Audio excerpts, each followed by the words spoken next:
When building a barndo, does the way you build the framing, metal versus wood, impact the cost? Yeah, I mean, it does in some ways, but I think that the question is that does it impact the requirements? Because, we're building in Charleston, we're building in high seismic areas, high wind areas, and we're meeting the requirements of a lot of different local municipalities. So, we're framing in a way that, we have a superset of engineer structural plans for everything that we build. Our houses are fully sheathed, wall sheathing, roof sheathing. A lot of traditional barndominiums are built more like a barn. They have poles in the ground, they have girts on the outside, metal that's attached directly to the girts. And a lot of the kits, they do have metal kits where you can order it and, they'll send a kit and, you install the kit. And I'm sure that some of those kits probably do meet some requirements, but, we're designing lots of different custom homes in lots of different municipalities and areas. So our houses are engineered to be built much more like a traditional custom home. What we do is more of a post frame hybrid. We're not putting poles in the ground. Our poles have dry set sturdy wall brackets that are anchored into the footings. Our concrete slabs are fully engineered with rebar and wire mesh.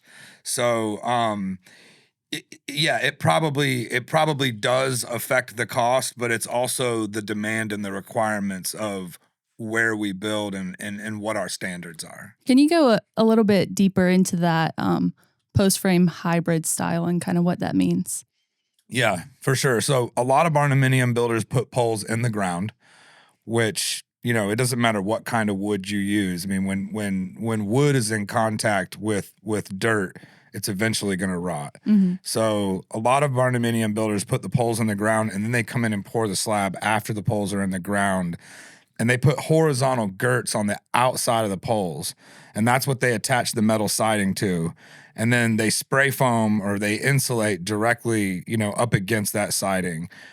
The way that we build is, we pour a slab with footings, with rebar, wire mesh. So our slabs are fully engineered, even though we don't have interior load-bearing walls on a lot of our one-story barndominiums. We still use wire mesh, fiber mix, rebar in the footings. And then we use sturdy wall brackets that are dry set, that are anchored. Our 6x6 posts are anchored into the footing. They're anchored through the slab into the footing. And that supports our truss, and that's how our truss is installed on that post. But everything in between the post is standard 2x6, infill exterior walls with top plates, just like any traditional home. And everything is sheathed, roof, siding, it's all sheathed like a traditional home. So other than the 6x6 posts that support the truss system and the purlins that support the roof and the ceiling, everything else we frame like an engineered custom home. Gotcha. Thank you, Nick, for that.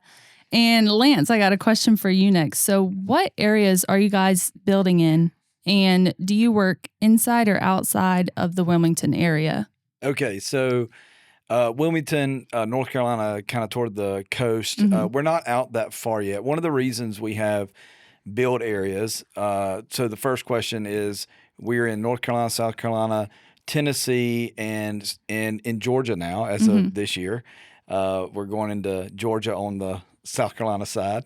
And but one of the reasons we pick certain counties is being able to service our people and making sure that we are able to give them the full, scope of service. If we go too far out and our PMs have to drive, project managers have to drive, 2 hours one way, it starts to become a problem. So we really are strategic on our counties, and you can on our website you can go to like the barndoco.com and locations, and you can see exact what counties that we're in and the ones that we're kind of looking at to expand into, but not all the way to Wilmington yet.